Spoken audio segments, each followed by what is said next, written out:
आज का मोटिवेशन है be a warrior not a warrior. आप एक योद्धा बनिए, चिंता में जीने वाले इंसान नहीं।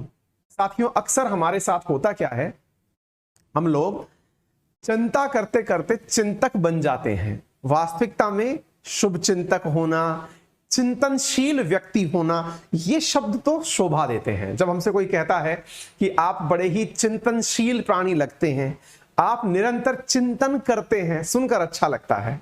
लेकिन उसी चिंतन और चिंतनशील में चिंता का चिता चिता वाला संगीत भी निकल आता है।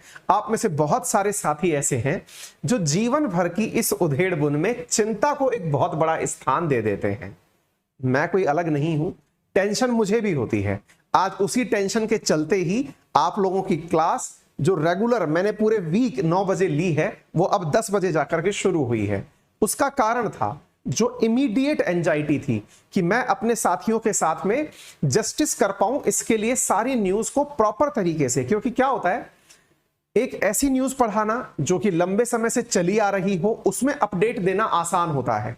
जब भी कोई नई न्यूज निकल कर आती है या फिर कोई संवेदनशील न्यूज होती है, तो उस न्यूज के अंदर फैक्ट चेक करना और उस न्यूज की बुनियाद चेक करना एक बहुत इंपॉर्टेंट काम हो जाता है।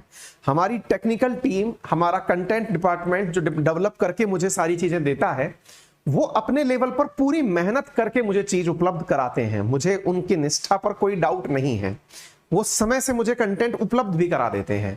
लेकिन जब भी कोई दुनिया का ऐसा मुद्दा मैं पढ़ाने वाला होता हूं जिसमें आप लोगों की जानकारी शुरू से जीरो है, उस जानकारी के केस में मैं उसका पूरा की पूरा फैक्ट चेक करने की कोशिश करता हूं, क्योंकि आप मुझे जानते हैं, मेरी टीम को नहीं।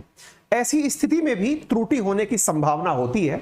हम इंसान हैं, त्रुटि होने की गुंजाइश हर समय रहती है। लेकिन यह आश्वस्त करना अपनी तरफ से कि मैंने अपनी पूरी मेहनत करके इस जानकारी को देने में एक सत्यता रखी है, मैं पूरी तरह कन्विंस होकर के इस जानकारी को दे रहा हूं, उस लेवल तक मैं चिंता करता हूं। अब सवाल बनता है, कौन सी वाली चिंता सही है? आप वाली, यानी गुरुजी आपकी जो चिंता है वो सही है, या फिर हमारी चिंता सही है? कौन सी चिंता सही है? तो देखिए, इस प्रेशर को भी 2 भागों में बांटा जाता है।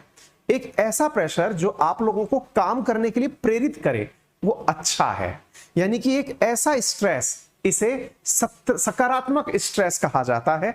एक ऐसा तनाव जो आपको अच्छा काम करने के लिए प्रेरित करे, उसे सकारात्मक स्ट्रेस की श्रेणी में रखा जाता है।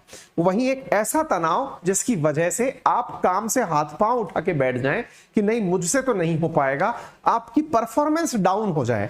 तो जब आपके परीक्षाओं के समय जो स्ट्रेस होता है ना आप लोगों को, वो एक सकारात्मक स्ट्रेस है। वो इंसान के अंदर से एक अच्छी चीज निकाल कर लाता है।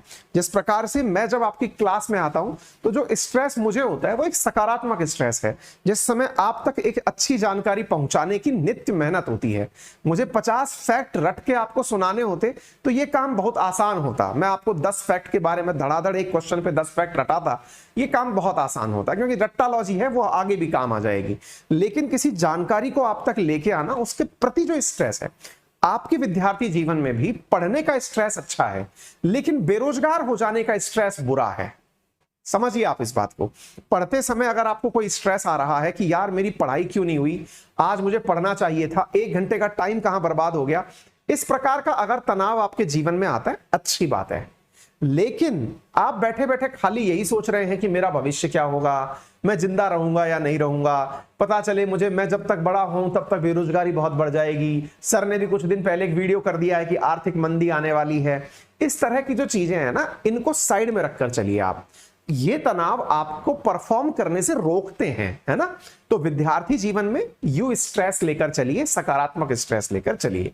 उम्मीद है कि आपको यह कथन सकारात्मक लगे हो। सेशन